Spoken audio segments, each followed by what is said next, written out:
तो आगे मैं बढ़ूँ इससे पहले मैं आपको तीन चीज़ें क्लियर कर देता हूँ। देखिए, आप में से हो सकता है कि मैक्सिमम को पता हो, एक होते हैं माउंटेन्स, एक होते हैं हिल्स और एक होती है वैलीज। ठीक है, यानी कि पर्वत, पहाड़ी और घाटी। अब इनमें अंतर क्या होता है? देखिए, पर्वत ये कि जैसे कि आपके जिस तरीके की आपकी चोटियां टाइप होती है उसी प्रकार के आपके जो है वो पर्वत होते हैं जिनको माउंटेन्स बोला जाता है। पहाड़ियों की हाइट जो है वो थोड़ी आपकी कम होती है। ठीक है, पहाड़ियाँ जो होती है यानी कि जिनको हिल्स बोलते हैं, उनकी जो आपकी हिल्स बोलते हैं, पहाड़ी बोलते हैं, धार बोलते हैं। ठीक है, जैसे हम इस चैप्टर में धार पढ़ेंगे। ठीक है, तो धार जो होती है उनकी हाइट जो है वो कम होती है, और जो चोंच ये जो आपकी ये होती है ना, ये आपकी एक चोंच टाइप सी, ये इनकी नहीं निकली होती है। ठीक है, इस तरीके से आप समझ लीजिए। घाटी की बात करें तो जो घाटियां होती है वो आपकी या तो दो धारों के बीच में होती है, दो पहाड़ियों के बीच में होती है, या दो पर्वतों के बीच में होती है। यानी कि आपका ये वाला सेक्शन है, मान लीजिए। ठीक है, ये आपकी क्या है, ये आपकी पहाड़ी है, और इसके बाद ये आपकी पहाड़ी है। तो इसके बीच वाला जो एरिया है, ठीक है, इसके बीच वाला एरिया ये क्या होगा आपका, ये होगा आपका घाटी, जिसको बोला जाता है आपका वैली। तो ये आपको समझ आ गया कि वैली क्या होती है, ठीक है, आपकी पहाड़ियां क्या होती है और आपके पर्वत क्या होते हैं। ठीक है, ये मैंने आपको क्लियर कर दिया क्योंकि आगे इन चीज़ों का जो है वो यूज़ होने वाला है। तो ये चीज़ आपके दिमाग में बैठ गई। अब चलिए शुरुआत करते हैं यहाँ पर बिलासपुर डिस्ट्रिक्ट के। देखिए, किसी काम में मत फंसिएगा, सभी काम छोड़कर इसको समझिएगा, तभी आपको जो है वो अच्छे से समझ आएगी। सबसे पहले बिलासपुर डिस्ट्रिक्ट हमारी पड़ती कहां पर है? यहां पर आप देख सकते हो बिलासपुर डिस्ट्रिक्ट हमारी यहां पर पड़ती है। ये वाला सेक्शन जो है वो बिलासपुर डिस्ट्रिक्ट का है। ठीक है, अब अगर मैं इसको इस तरीके से डिवाइड करूं, यहां पर आपको दिख रहा होगा डिवाइड अगर हम इसको इस तरीके से करते हैं तो ये हमारी जो है वो आपकी क्या बन गई, डायरेक्शंस बन गई। ठीक है, ये पूरब हो गया, ठीक है, ये पश्चिम हो गया, ये आपका उत्तर हो गया, और यहां पर आपका दक्षिण हो गया। तो यहां से आपको क्या पता लग रहा है? यहां से आप पता लग रहा है कि अगर हम पूरब की बात करें कि बिलासपुर के पूरब में कौन कौन सी जो है वो डिस्ट्रिक्ट पड़ती है, तो यहां पर आप देख रहे होंगे ये लाइन किसको कट कर रही है, एक तो सोलन को भी कट कर रही है और मंडी को भी कट कर रही है। ठीक है, तो पूरब में क्या क्या हो गया, पूरब में आपके जो है ये भी पूरब में हो गया मंडी, और ये सोलन भी जो है वो आपका पूरब में हो गया, थोड़ा पार्ट इसका पूरब में भी है। ठीक है जी। दक्षिण की बात करें तो दक्षिण में भी आपका जो है वो सोलन पड़ता है, यहां पर ये लाइन इसको कट करिए। अच्छा, पश्चिम में कोई भी डिस्ट्रिक्ट आपकी नहीं पड़ती, तो पश्चिम में पड़ता है आपका पंजाब। ठीक है, रोपड़ याद रखिएगा, रोपड़ कई बार क्वेश्चन आ जाता है कि पंजाब के रोपड़ की सीमा किस डिस्ट्रिक्ट के साथ लगती है, तो बिलासपुर के साथ। और उत्तर की तरफ आप देखोगे यानी कि ईस्ट वेस्ट नॉर्थ की साइड आप देखोगे तो यहां पर हमीरपुर प्लस मंडी। ठीक है, हमीरपुर भी यहां पर टच हो रहा है, ये हमीरपुर को काट रही है। ठीक है, और यहां पर जो है यहां पर मंडी। ठीक है, तो यहां पर क्या हमने देखा कि इसके जो पूर्व में पड़ते हैं वो मंडी और सोलन पड़ते हैं, उत्तर में आपके हमीरपुर और मंडी पड़ते हैं, पश्चिम में आपके पंजाब पड़ते हैं, और दक्षिण में पड़ता है आपका सोलन। ठीक है, अब उत्तर पश्चिम में यहां पर एक पड़ता है ऊना। ठीक है, तो ऊना अगर आपसे पूछ लिया जाए तो ये पड़ता है आपका उत्तर पश्चिम में। ये चीज आपको क्लियर हो गई?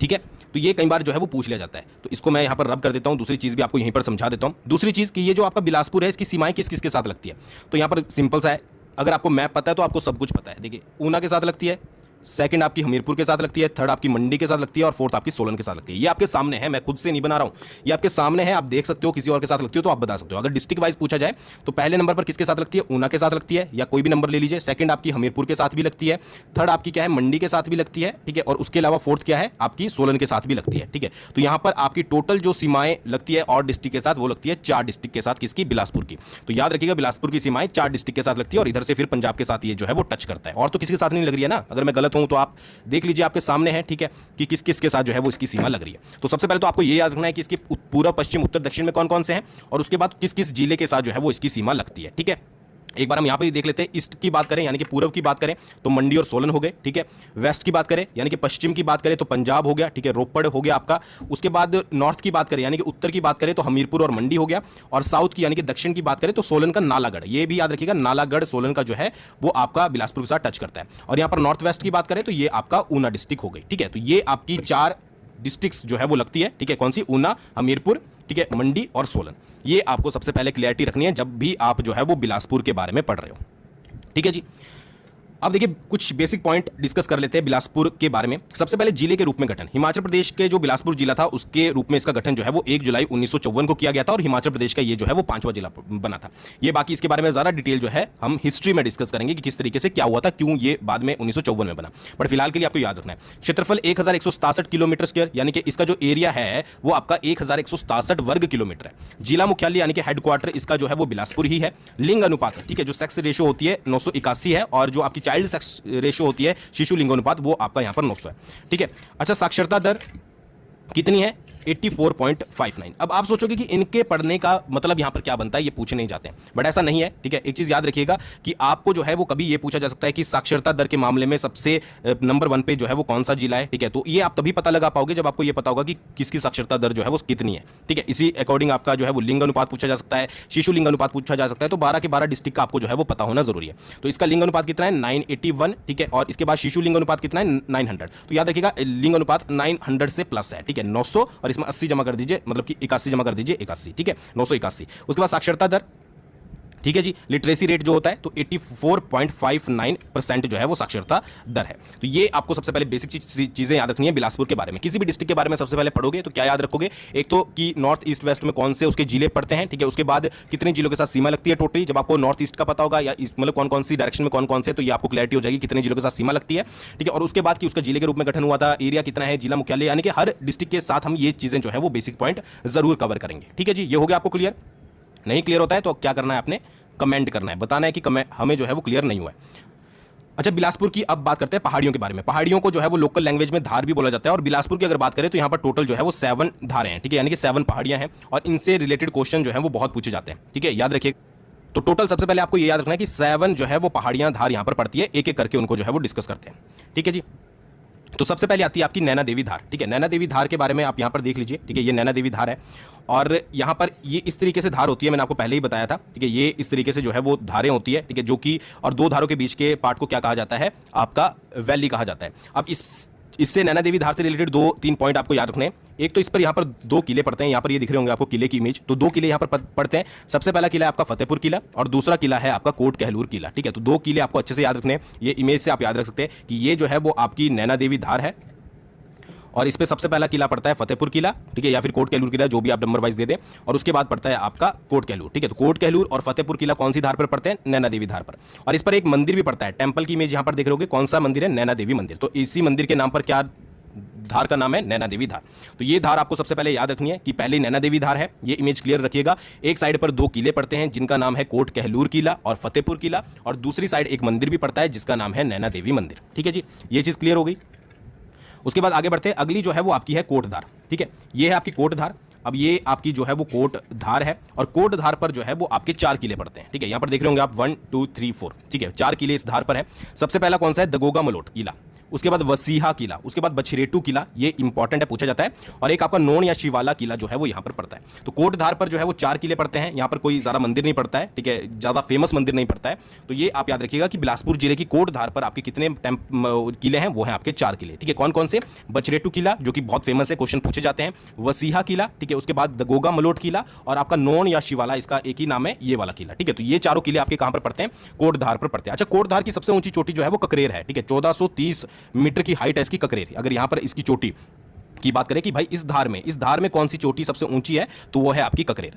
तो इतने पॉइंट आपको कोट धार के बारे में याद रखने। क्या दोबारा से रिपीट करेंगे कि कोट धार पर जो है वो 4 किले हैं, आपकी इमेज सामने आपको दिख रही है, दिमाग में इस इमेज को आपको प्रिंट करना है कि भाई जब हम कोट धार पढ़े तो 4 किले हमारे नजर में आने चाहिए कि एक यहां पर था, दूसरा यहां पर, तीसरा यहां पर, चौथा यहां पर, ठीक है। मतलब फर्स्ट ये था, सेकंड ये था, थर्ड ये था, ये फोर्थ ये था। तो नॉन शिवाला किला था, बछरेटू किला था, वसीहा किला था और दगोगा मलोट था। ये सारे किस पर पड़ रहे थे, ये जो आपकी कोट धार थी इसके ऊपर पड़ रहे थे, ठीक है जी। और बाकी आपने ऊपर देख लिया, नैना देवी धार पर 2 किले एक साइड थे, एक जो है वो वहां पर टेंपल भी था जो कि धार के नाम से ही टेंपल है। नैना देवी आप गए भी होंगे, ठीक है, जहां पर सती माता के नैन गिरे थे, यानी कि आंखें गिरी थी।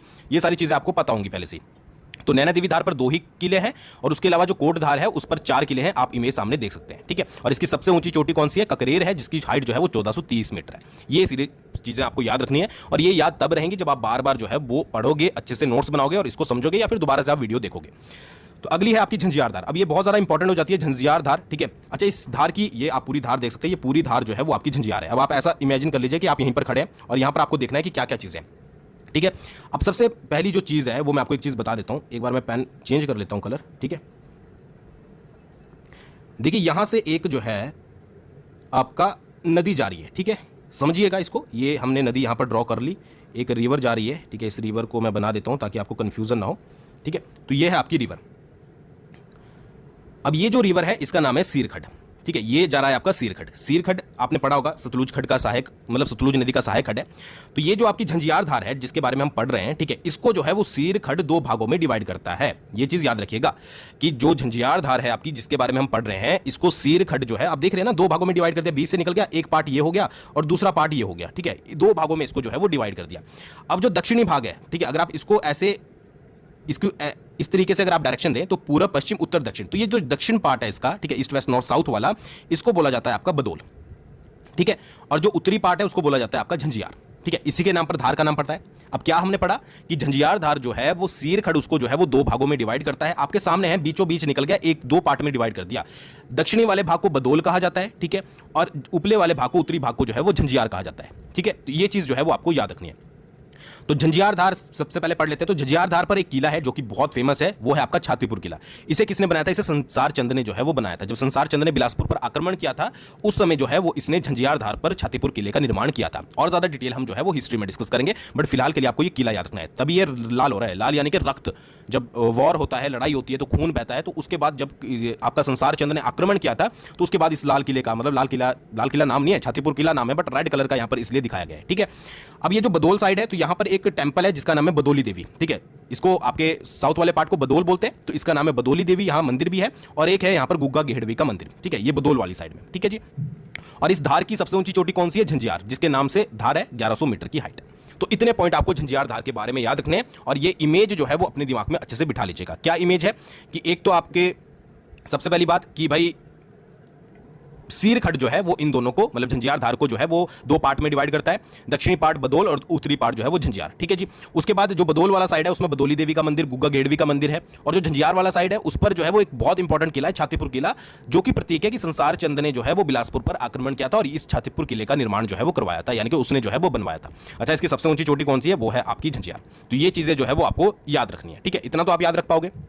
आगे बढ़ते हैं, आगे है आपकी त्यूनधार। ठीक है जी, त्यूनधार आ गई। त्यूनधार जो है वो इसकी लेंथ 10 किलोमीटर के करीब है। ठीक है जी, ये आपकी पूरी त्यूनधार है। अब इस पे एक किला है, मतलब किले कितने हैं इस पे? एक नहीं है, किले इस पे दो हैं, त्यून किला और सरयू नौरानगढ़ किला। ठीक है, अब यहाँ पर इतना स्पेस नहीं था कि मैं अलग अलग किले बनाऊं, बट फिर भी मैंने आपको दिखा दिया कि इस पे जो है वो त्यूनधार पर दो किले हैं। ठीक है, जिसका पहला नाम है त्यून किला, त्यूनधार के नाम से त्यून किला, और सरयू किला भी है। ठीक है, जो कि आपका त्यूनधार पर पड़ता है। अच्छा, सबसे ऊंची चोटी भी इसकी सरयू है, तो उसके नाम से भी आप याद रख सकते हो कि सरयू नौरानगढ़ किला यहाँ पर पड़ता है। 1350 मीटर इसकी हाइट है। और यहाँ पर अगर मंदिरों की बात करें तो पीर व्याणु या पीर प्याणु मंदिर, हरंबा देवी मंदिर और सिद्ध गुरुनाथ मंदिर, ये सारे मंदिर जो है वो कहां पर पड़ते हैं? त्यूनधार पर पड़ते हैं। तो 3 मंदिर, उसके बाद 2 आपके कहां पर किले, ये याद रखिएगा कहां पर? त्यूनधार पर, त्यून किला और सरयून नौरानगढ़ किला। सरयून के नाम से आप चोटी भी याद रखिएगा, इस धार की सबसे ऊंची चोटी है। और उसके अलावा आपके मंदिर पीर प्याणु या पीर व्याणु, ठीक है, उसके बाद हरंबा देवी और सिद्ध गुरुनाथ मंदिर, ये सारे कहां पर पड़ते हैं? ये आपके त्यूनधार में पड़ते हैं। अब ये मत सोचिएगा कि त्यूनधार के नाम से भी आ सकता है। आपसे अगर पूछ लिया कि हरंबा देवी का मंदिर कौन से जिले में है, ठीक है, तो याद रखिएगा बिलासपुर के बारे में पढ़ रहे हैं, तो बिलासपुर जिले में है। तो इस तरीके से ये टेंपल भी याद रखिएगा। ठीक है जी, बाकी जो बच्चे कुछ टेंपल हैं वो भी मैं आगे कवर करवाने वाला हूं। तो ये त्यूनधार आपके समझ आ गई अच्छे से कि लेंथ इसकी 10 किलोमीटर है। सबसे ऊंची चोटी सरयू, त्यून किला यहां पर पड़ता है क्योंकि त्यूनधार नाम है, और सरयू की चोटी यहां पे सबसे ऊंची है तो उसी के नाम से सरयू नौरानगढ़ किला है। उसके बाद पीर व्याणु, हरंबा देवी, ठीक है, और सिद्ध गुरुनाथ मंदिर जो है वो यहां पर पड़ते हैं इस वाली धार पर। ठीक है, आप यहीं पर खड़े हो अभी और ये सारी जगह जो है वो विजिट कर रहे हो। अगली चल जाते हैं बहादुरपुर धार। ये बहुत इंपॉर्टेंट है बहादुरपुर धार। ठीक है जी, अब बहादुरपुर धार के साथ भी सेम प्रोसेस है कि यहां पर एक नदी निकलती है। ठीक है, ये वाली नदी निकली जिसका नाम है अलीखड़, सतलुज का ही सहायक खड्ड है ये खड्ड आपका जो है वो यहां से निकला। और इसने क्या किया, इसने आपकी जो बहादुरपुर धार थी उसको 2 भागों में डिवाइड कर दिया। अब दक्षिणी भाग क्या है, उसको बहादुरपुर बोला जाता है, और जो सेकंड वाला पार्ट है उसको जो है वो ततोह बोला जाता है। ठीक है जी, ये चीज याद रखिएगा। ठीक है, कौन सा खड्ड ने डिवाइड करी? अली खड्ड ने। अली खड्ड ने जो है वो बहादुरपुर धार को 2 भागों में डिवाइड कर दिया, जिसमें से एक पार्ट को जो है वो बहादुरपुर बोला गया और दूसरे पार्ट को जो है वो ततोह बोला गया। ठीक है जी, अब सबसे इंपॉर्टेंट चीज यहां पर आप किला देखोगे तो दूसरे किलों से थोड़ा अलग है। ऊपर जो किले थे ये आपने देखेंगे, ये किले छोटे छोटे किले, बट यहां पर आपको जो किला दिखेगा वो बड़ा दिख रहा है। रीजन इसका क्या है कि एक तो ये सबसे बिलासपुर का सबसे ऊंचा स्थान है, ये किला जहां पर बना है वो 1980 मीटर का है, सबसे ऊंचा स्थान है। और दूसरा बहादुरपुर किला यहां पर बना है जिसका बहादुरपुर किला नाम है या फिर बहादुरगढ़ भी बोलते हैं इसको। तो ये कहलूर के राजा विजय चंद का जो है वो ग्रीष्मकालीन विश्राम स्थल था, यानी कि जब गर्मियों की छुट्टियां मनानी होती थी विजय चंद राजा ने, तो वो यहां पर आता था सबसे ऊंचे स्थान पर, क्योंकि हवा अच्छी चलती थी, ठंडक रहती थी। ठीक है, हवाएं अच्छी चलती थी, तो किला भी भाई उस हिसाब से बनाया गया था। तो ये कहां का सीन है पूरा, ये है आपका बहादुरपुर धार का। एक साइड बहादुरपुर है, एक साइड ततोह है। इतना ज्यादा नहीं पूछा जाएगा कि कहां पर है, किस तरीके से है, बट ये 2 आपको याद रखना है कि अलीखड़ जो है वो इनको डिवाइड करता है। एक साइड बहादुरपुर, एक साइड ततोह है, और बहादुरपुर किला या बहादुरगढ़ किला बनाया गया था जो कि विजय चंद की ग्रीष्मकालीन राजधानी, मतलब कि विश्राम था, राजधानी समझ लीजिए एक तरीके से आप। ठीक है, क्योंकि ये बिलासपुर का सबसे ऊंचा स्थान है। अब जितना ऊंचा होगा हवाएं अच्छी चलेगी, ठंडक रहेगी, तो भाई गर्मियों में रेस्ट करने का मजा उतना ज्यादा आएगा। तो ये सारी चीजें आप समझ गए। आगे बढ़ते हैं रतनपुर धार। अब ये भी यहां पर आप किला देखोगे, ठीक है, बट ये कलर में जो है वो रेड है। रेड का मतलब यहां पर क्या है, रेड का कलर का मतलब है कि यहां पर वॉर हुई है। ठीक है, ये रीजन है किसी ना किसी वॉर का, किसी ना किसी मतलब की लड़ाई का। तो रतनपुर धार के बारे में हम यहां पर पढ़ रहे हैं। रतनपुर धार की लेंथ जो है वो 11 किलोमीटर है, और ये यहां पर एक जो किला है उसका नाम है रतनपुर किला, यानी कि रतनपुर धार पर ये वाला किला जो आप देख रहे हो रतनपुर किला है। अच्छा, ये वो किला है जहां पर अंग्रेज जनरल ऑक्टर लोनी ने गोरखा कमांडर अमर सिंह थापा को हराया था। इनकी स्टोरी हम पढ़ेंगे कि अमर सिंह थापा को किसने इन्वाइट किया था। ये इन्वाइट किया गया था संसार चंद से रिलेटेड, कि संसार चंद ने जब बिलासपुर पर आक्रमण किया था तो इसको इन्विटेशन किया था अमर सिंह थापा को। ठीक है, फिर इसने संसार चंद को हराया, उसके बाद डेविड ऑक्टर लोनी ने इसको हराया। ठीक है, तो ये पूरा हम हिस्ट्री में पढ़ेंगे, बट एक चीज याद रखिएगा कि ये जो हराया गया था ये इसको आधार मानकर, यानी कि जो आपका जनरल ऑक्टरलोनी था उसका बेस जो था वो रतनपुर किला था, तो उसने अमर सिंह थापा को हराया था, तो इसलिए ये रेड है क्योंकि इसका संबंध जो है वो लड़ाई से है, ठीक है। वो आपका ब्लू था क्योंकि वो बिल्कुल आपका चिल्ड, जैसे आपका पानी होता है ना ठंडा बिल्कुल नीला, उस तरीके से था क्योंकि वहां पर छुट्टियां मनाई जाती थी, ठीक है। और यहां पर आपका जो है वो एक लड़ाई हुई थी, तो ये थी आपकी रतनपुर धार। रतनपुर धार पर है आपका रतनपुर किला, जहां पर अंग्रेज जनरल ऑक्टरलोनी ने गोरखा कमांडर अमर सिंह थापा को हराया था बुरे तरीके से, ठीक है, रतनपुर किले पे। तो ये चीज आपको जो है वो इसके बारे में याद रखनी है। फिर आती है आपकी बांदलाधार। बांदलाधार जो है वो आपकी 17 किलोमीटर है। अच्छा, इसमें कोई आपका यहाँ पर इसमें आपको जो है वो किला वगैरह याद नहीं रखना है, बस ये चीज याद रखिएगा कि ये क्या हो रही है, ये पैराग्लाइडिंग हो रही है, तो इसके स्थान को जो ये बांदलाधार है इसको पैराग्लाइडिंग के लिए चुना गया है, ठीक है जी। और इसके साथ साथ यहाँ पर एक कॉलेज भी है, हाइड्रो इंजीनियर कॉलेज, ठीक है, तो इसी धार पर जो है वो एक हाइड्रो इंजीनियरिंग कॉलेज भी खोला गया। तो ये सबसे अलग हो गया क्योंकि यहाँ पर जो है वो आपका कोई किला या फिर मंदिर नहीं है, यहाँ पर है आपका एक तो पैराग्लाइडिंग के लिए और दूसरा है हाइड्रो इंजीनियरिंग कॉलेज के लिए। तो ये थी आपकी 7 धार, ठीक है। एक बार दोबारा से ऊपर की तरफ चलेंगे अगर आपके पास टाइम है, ठीक है, कि हमने क्या पढ़ा। हमने सबसे पहले पढ़ी नैना देवी धार, कोट कहलूर किला, उसके बाद फतेहपुर किला और नैना देवी मंदिर, ठीक है, ये आपको इमेज याद रखनी है। दूसरी हमने पढ़ी कोटधार। कोटधार में सबसे ज्यादा किले हैं, ये सोच लीजिए, दगोगा मलोट, वसीहा, बचरेटू, नौन शिवाला, ठीक है, सबसे ऊंची चोटी ककरेर। उसके बाद झंझियार धार। झंझियार धार तो बहुत इंपॉर्टेंट बन जाती है क्योंकि यहां पर संसार चंद्र ने छातीपुर किला बनाया था। फिर बदोली देवी का मंदिर भी है, गुग्गा गेड़वी का मंदिर भी है। सीरखड़ जो है वो इनको 2 भागों में डिवाइड करता है झंझियार धार को, ठीक है। उसके बाद त्यून धार आती है। त्यून धार की सबसे ऊंची चोटी सरयू है। पीर व्याणु, हरंबा और सिद्ध गुरुनाथ यहाँ पर मंदिर है और त्यून किला और सरयू नौरानगढ़ किला यहाँ पर पड़ता है। उसके बाद बहादुरपुर धार, ठीक है, बिल्कुल चिल्ड एकदम प्लेस, सबसे ऊंचा प्लेस है, 1980 मीटर का, ठीक है, बिलासपुर का। तो यहाँ पर क्या था कि राजा ने इसको, विजय चंद्र ने जो है वो ग्रीष्मकालीन अपना विश्राम स्थल बनाया था कि भाई मैं तो रेस्ट वहां पर जाके करूंगा। अलीखड़ जो है वो इसको 2 भागों में डिवाइड करता है, तोहो और बहादुरपुर। रतनपुर धार डेविड ऑक्टरलोनी ने, रेड मार्क में है तो बहुत फेमस है, रतनपुर किला है। अंग्रेज जनरल ऑक्टरलोनी ने गोरखा कमांडर अमर सिंह थापा को हराया था। और बांदला धार में इन सब चीजों से अलग पैराग्लाइडिंग, भाई आप चिल मारिए, पैराग्लाइडिंग करिए यहाँ पर आके, ठीक है, उसके लिए स्थान चुना गया है। और हाइड्रो इंजीनियरिंग कॉलेज भी जो है वो खोला गया है। लेंथ अप्रॉक्स है 17 किलोमीटर। लेंथ वगैरह आपसे जो है वो नहीं पूछी जाएगी। तो आई होप आपको ये सारी धारें जो है वो क्लियर हो गई होंगी अच्छे से, ठीक है। ये इमेजेस मैंने इसलिए ही प्लेस करी थी ताकि आपके दिमाग में भी प्लेस हो जाए अच्छे से और आप इसको कभी जो है वो भूले मत। ये हो गया। आगे बढ़ते हैं, बात करते हैं बिलासपुर की घाटियों के बारे में, ठीक है। तो घाटियां मैंने आपको बताई थी क्या होती है, वैलीज क्या होती है, ठीक है। घाटियां होती है जब आपकी 2 धारों के बीच में कोई जो आपका स्थान होता है उसको जो है वो घाटी बोला जाता है। तो आपका यहां पर देख लीजिए, ये आपकी मान लीजिए कोई वैली है, ठीक है, मतलब सॉरी वैली नहीं, ये आपकी कोई जो है वो हिल है, ठीक है, और उसके बीच में जो स्थान है ये आपका घाटी होगा। तो बिलासपुर में 3 ही घाटियां, सतलुज घाटी, चैतो घाटी और दानवीन घाटी, ठीक है, ये याद रखना है आपको। बिलासपुर में कितनी घाटियां हैं? 3 घाटियां हैं। सतलुज घाटी फर्स्ट, सेकंड आपकी चैतो घाटी और थर्ड है आपकी दानवीन घाटी। अब इतने ही क्वेश्चन आपसे पूछे जाएंगे, नाम से ही पूछा जाएगा कि कौन सी घाटी कहां पर पड़ती है। बस हाँ, यहां पर दानवीन घाटी के बारे में आपको एक चीज याद रखना है कि ये जो है वो आपकी बहादुरपुर और बांदला धार के बीच में पड़ती है। अभी हमने ऊपर पढ़ा था बहादुरपुर और बांदला धार, उसके बीच में कौन सी घाटी पड़ती है, उसके बीच में दानवीन घाटी पड़ती है। बस इतनी आपको घाटियों से रिलेटेड याद रखना है, इससे बाहर से आपसे क्वेश्चन जो है वो नहीं पूछा जाएगा। क्या याद रखना है? 3 घाटियां पड़ती है, सतलुज घाटी, चैतो घाटी और दानवीन घाटी। और मैंने बताया था आपको कि भाई 2 धारों के बीच में, यानी कि आपकी जो पहाड़ियां होती हैं उनके बीच में जो है वो आपकी एक घाटी होती है। तो बहादुरपुर धार और बांदला धार के बीच में कौन सी है? दानवीन घाटी, ठीक है। ये क्लियर हो गया बिलासपुर की घाटियां। आपको धारें समझ आ गई, पहाड़ियां समझ आ गई, आपको घाटियां समझ आ गई अच्छे से। आगे बढ़ते हैं बिलासपुर की नदियों के बारे में। अच्छा, नदियों के बारे में मैं पहले भी बहुत चीज़ें आपको बता चुका हूं। सतलुज नदी हम अच्छे से कवर कर चुके हैं। अगर आपने वो वाला पार्ट नहीं देखा है तो प्लेलिस्ट में जाकर चेकआउट कीजिएगा। फिर भी थोड़ी बहुत चीज़ें मैं आपको यहाँ पर बता देता हूँ। देखिए, सतलुज नदी यहाँ की जो है वो मुख्य नदी है। बिलासपुर की जो आपकी मुख्य नदी है वो है आपकी सतलुज। कसौल से बिलासपुर में प्रवेश करती है और भांखड़ा से जो है वो हिमाचल को छोड़कर पंजाब में चली जाती है। कई बार ये नेला भी लिखा होता है, नेला गाँव, तो ये भी ऑप्शन के अकॉर्डिंग आपको याद रखना है, ठीक है। और इसी नदी को आधार मानकर 1809 में अंग्रेजों और महाराणा रणजीत सिंह के बीच में जो है वो संधि हुई थी, ठीक है। ये हम हिस्ट्री में कवर करेंगे, इसलिए मैंने इसको ज़्यादा यहाँ पर ऐड नहीं किया। तो ये बिलासपुर है मान लीजिए, ठीक है। तो ये वाला पॉइंट दोबारा से समझा देता हूँ। कसोल है मान लीजिए, ये कसोल से आपकी एंट्री हुई रिवर की, आपका बिलासपुर में पूरा यहाँ पर घूमी फिरी और उसके बाद ये एंट्री जो थी ये थी आपकी भांखड़ा गांव, जहाँ से ये निकलकर जो है वो पंजाब में चली गई, ठीक है। बाकी और डिटेल में जानना चाहते हो तो रिवर वाली वीडियो जो है वो जरूर देखिएगा। और 1809 में इसी नदी को आधार मानकर, यानी कि सतलुज रिवर को आधार मानकर अंग्रेजों और महाराणा रणजीत सिंह के बीच में जो है वो क्या हुई थी? संधि हुई थी। तो ये हो गया कसौल से, और कसोल याद रखना है और उसके बाद आपको भांखड़ा गाँव याद रखना है। फिर आता है आपका सीरखड़।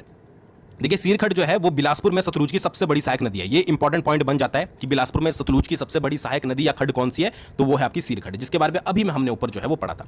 अच्छा, जिला मंडी से ये निकलती है, एग्जैक्ट प्लेस नहीं बताया। हटवाड़ से बिलासपुर में प्रवेश करती है और सेरी के पास जो है वो बिलासपुर सतलुज में मिल जाती है। यानी कि मान लीजिए ये सतलुज नदी आ रही है, ये आपकी आ रही है कौन सी? सीरखड़, ठीक है। ये आपका सीरखड़ आ रहा है, ये आपका सतलुज आ रहा है। तो जिस प्लेस पर ये मिलती है, ठीक है, वो प्लेस कौन सा है? वो प्लेस है आपका सेरी, ठीक है। सेरी नामक स्थान पर जो है वो सतलुज में मिल जाती है। और ये मान लीजिए बिलासपुर की बाउंड्री है, तो बिलासपुर की बाउंड्री में कहां से एंटर करती है? हटवाड़ से। ये आपको 2 पॉइंट तो याद रखने हैं, ठीक है जी। अच्छा, इसकी सहायक खड्डे भी है सीर खड्ड के ऊपर से, सूकर और सरियाली, ठीक है, ये हमीरपुर से आती है और बलगार गांव में जो है वो इनमें मिल जाती है। अब ये बहुत ज़्यादा कंफ्यूजिंग कई बार हो जाता है, बट जैसे जैसे आप पढ़ते रहोगे आपके दिमाग में एकदम क्लियर होता चलेगा कि क्या क्या चीज़ें हमने पढ़ी है।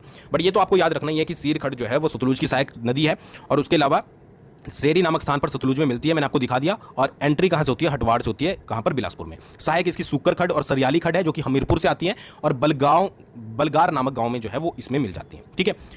नेक्स्ट है आपका गंबर खड्ड। गंबर खड्ड भी सतलुज का सहायक खड्ड है, शिमला के तारा देवी से निकलता है, ठीक है। मान लीजिए ये आपका तारा देवी है, ठीक है, तारा देवी, ये निकला आपका कौन सा खड्ड, गंबर खड्ड, ठीक है। तारा देवी से निकला शिमला से और ये आपकी है बिलासपुर की एंट्री। तो ये पॉइंट कौन सा हो गया, ये पॉइंट हो गया आपका नेरी गांव, ठीक है जी। और फिर ये आपका निकल गया यहां से, आपकी मान लीजिए सतलुज नदी आ रही है, अब ये सतलुज नदी में मिलेगा तो ये वाला पॉइंट कौन सा हो जाएगा, ये हो जाएगा आपका दगरान। दगरान या डंगरान इसको बोला जाता है। तो आप क्लियर समझ गए। एक बार मैं आपको चेंज करके दिखा देता हूं कि ये आपका तारा देवी था, ठीक है, शिमला में स्थित है। यहां से आपका गंबर खड्ड निकला, ठीक है। ये बिलासपुर की बाउंड्री थी, यहां पर जो है इसने एंट्री ली नेरी गांव से और फिर ये बिलासपुर नदी यहां को बह रही थी, तो ये वाला पॉइंट जहां पर ये आपस में मिले वो है आपका दगरान, ठीक है। तो इस तरीके से आप मैप बनाकर थोड़े थोड़े अपने आप तरीके से बनाइए, जहां पर भी आप नोट्स बना रहे हैं तो आपको याद रहेगा। तो दगरान में जो है ये सतलुज में मिल जाती है, नेरी गांव में बिलासपुर में प्रवेश करती है, ठीक है जी। अली खड्ड के बारे में बात करें तो ये भी सतलुज का सहायक खड्ड है। वही बात है, मान लीजिए ये जो है वो आपका पड़ता है अर्की। अर्की है कहां पर, आपका सोलन में। यहां से निकला आपका, मतलब कि सोलन की अर्की तहसील बहुत जगह दिया होगा, बट गांव का नाम कहीं कहीं पर मिलता है जो कि है आपका मंगू गियाना। मंगू गियाना, तो ये नाम याद रखिएगा, मंगू गियाना और अर्की तहसील जो है वो याद रखिएगा। तो यहां से निकला आपका कौन सा, अली खड्ड। अली खड्ड ने बोला भाई चलो मैं घूम के आता हूं, अली खड्ड निकल गया। उसके बाद यहां पर बिलासपुर की जो है वो आपकी सीमा आ गई, ठीक है। तो एंट्री तो लेनी थी, ठीक है। तो भाई इसने अपना पास पूस कटाया, यहां से एक गाँव पड़ता है कौन सा, कोठीहरार।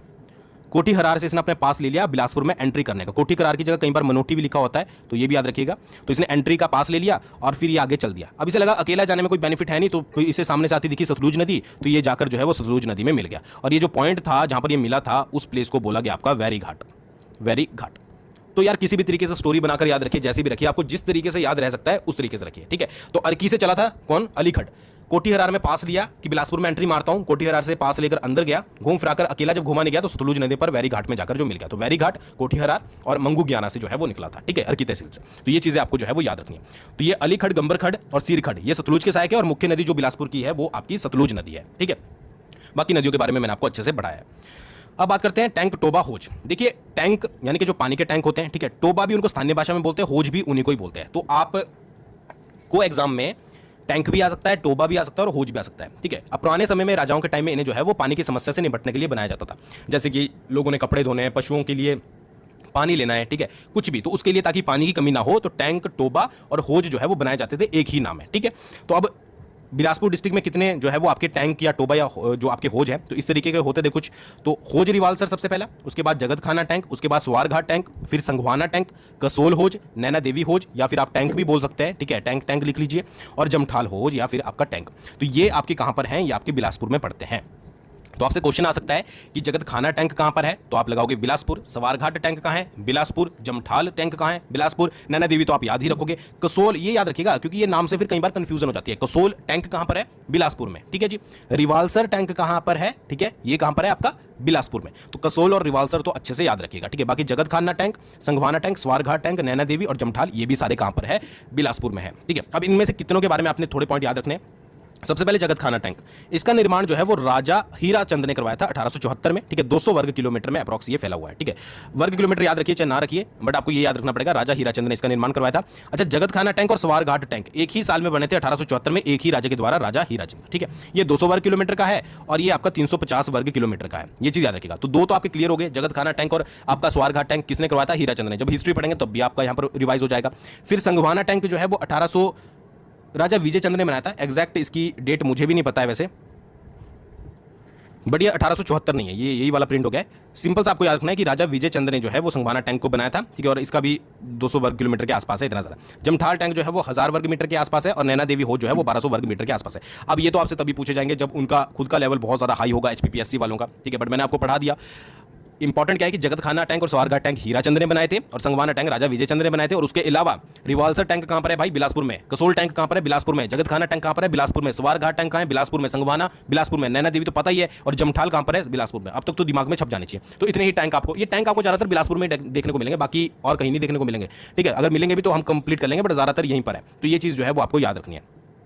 आगे बढ़ते हैं बिलासपुर की झीलों के बारे में। अच्छा, बिलासपुर में कोई भी आपकी नेचुरल लेक जो है वो नहीं है, ठीक है। तो ये तो आपको पता ही होगा कि कौन सी लेक यहाँ पर पड़ती है। तो यहाँ पर पड़ती है एक मैन मेड लेक जो कि है गोविंद सागर झील। हिमाचल प्रदेश की सबसे बड़ी मानव निर्मित झील है, ठीक है। क्षेत्रफल 161 वर्ग किलोमीटर, लंबाई 88 किलोमीटर। ये है आपकी गोविंद सागर।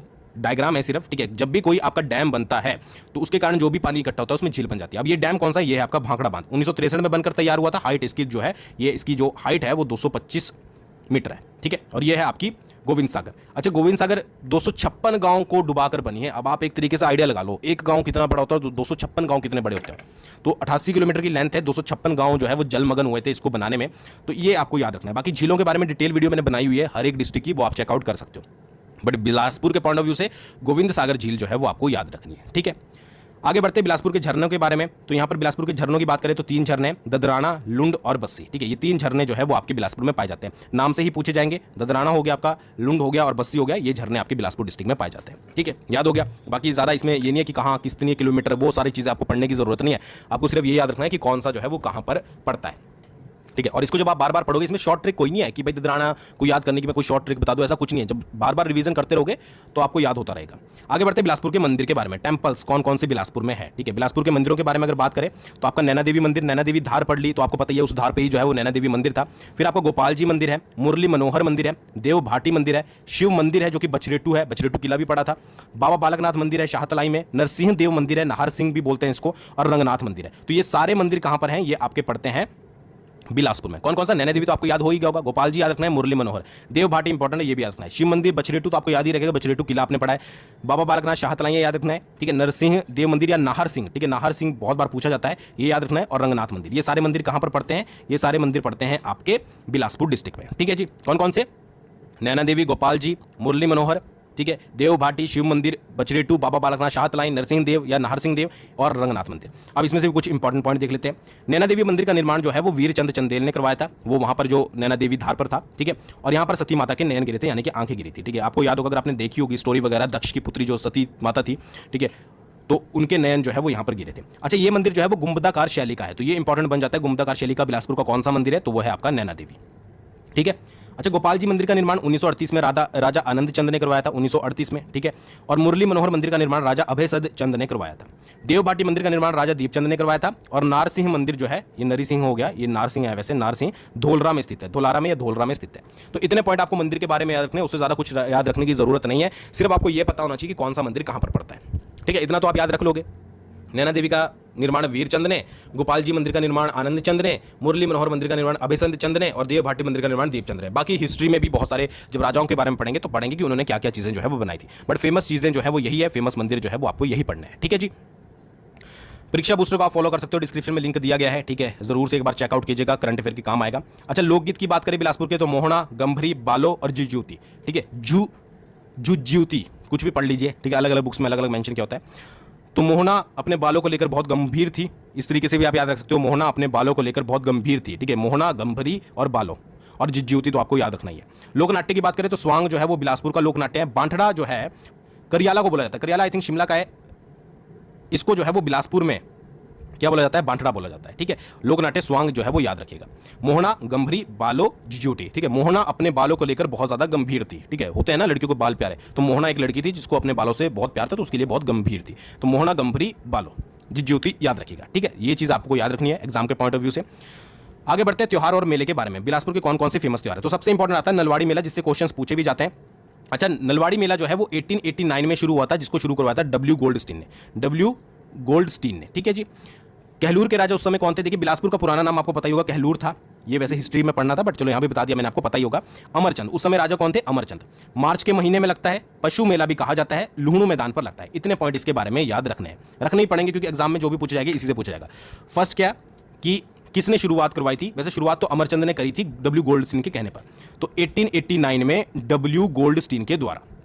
सबसे पहला पॉइंट ये। कहलूर का राजा कौन था? भाई कहलूर का राजा था आपका अमरचंद। थर्ड पॉइंट कौन से मंथ में लगता है? मार्च मंथ में लगता है, ठीक है, मार्च महीने में। फिर क्या है? पशु मेला भी इसको कहा जाता है, ये पॉइंट भी होगा। फिर क्या है? लुहणु मैदान में जो है वो लगता है। इतने पॉइंट जो है वो आपको याद रखने हैं, ठीक है जी। अगला नैना देवी मेला है, ये अगस्त महीने में लगता है। फिर मारकंडा मेला है जो कि जुखाला बिलासपुर में लगता है जून महीने में। तो यार ये मंथ याद रखिएगा, मंथ पूछे जाते हैं। नैना देवी मेला जो है वो अगस्त में लग जाता है, मारकंडा मेला जुखाला में लगता है, याद रखिएगा, और जून महीने में जो है वो लगता है। एक गुग्गा मेला भी मिलाया जाता है, ये हमीरपुर में भी होता है, ये अगस्त और सितंबर के महीने में लगता है। तो बाकियों के आपको महीने याद रखने हैं। बाकी जो इंपॉर्टेंट है आपका नलवाड़ी मेला, उसके बारे में मैंने बता दिया कि भाई क्या क्या चीज़ें जो है वो उसके बारे में आपको याद रखनी है, ठीक है जी। तो इतने मेले हो गए। गुरुद्वारे भी हैं बिलासपुर में, जो कि सबसे पहला है गुरुद्वारा श्री बूढ़ा साहिब, बिलासपुर शहर में स्थित है और तेग बहादुर जी से संबंधित है। जब राजा दिलीप सिंह की मृत्यु हुई थी, कहलूर के राजा, तो उनके मृत्यु पर शोक प्रकट करने के लिए वो यहाँ पर आए थे। तो आपसे पूछा जा सकता है कि श्री बूढ़ा साहिब जी जो गुरुद्वारा है उनका संबंध किससे है? तो तेग बहादुर जी से, ठीक है जी।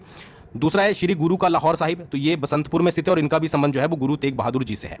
अब एक चीज़ याद रखिए, कई बार डायरेक्टली क्वेश्चन आता है गुरु का लाहौर जो है वो कहाँ पर स्थित है? तो ये है आपका बिलासपुर में, ठीक है। बिलासपुर के बारे में पढ़ रहे हैं ना, तो इस तरीके से याद रखिएगा।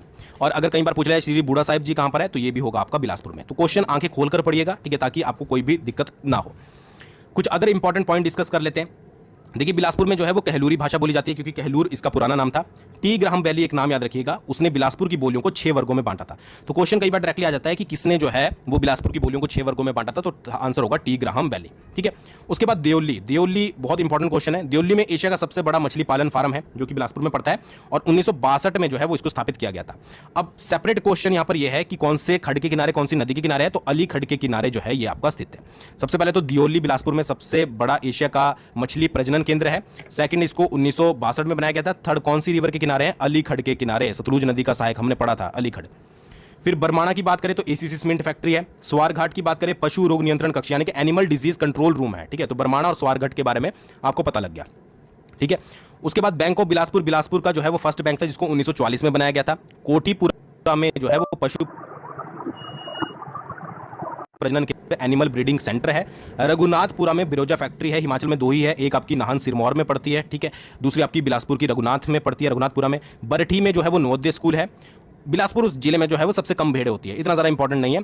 अच्छा ये याद रखिएगा, ग्वालथाई, ग्वालथाई में जो है वो नया इंडस्ट्रियल एरिया जो है वो डेवलप किया जा रहा है, और बिलासपुर में एनसीसी की इकाई जो है वो 1963 में बनाई गई थी। ये सारे क्वेश्चन कौन से हैं? ये आपके जो है वो आपका इकोनॉमी वाले सेक्शन से जो है वो आ जाते हैं कि कहाँ पर जो है वो सीमेंट फैक्ट्री है, कहाँ पर जो है वो बिलासपुर में एनिमल डिजीज कंट्रोल रूम है, स्वारघाट में कहाँ पर जो है वो एनिमल ब्रीडिंग सेंटर है, कोठीपुरा में बिरोजा फैक्ट्री कहाँ पर है, रघुनाथपुरा में, नवोदय स्कूल कहाँ पर है, बरठी में है, ठीक है जी। उसके अलावा ग्वालथाई में जो है वो इंडस्ट्रियल एरिया बनाया जा रहा है। तो ये सारी चीज़ें आपको पता होनी चाहिए। दियोली मैंने आपको बता दिया, ठीक है जी।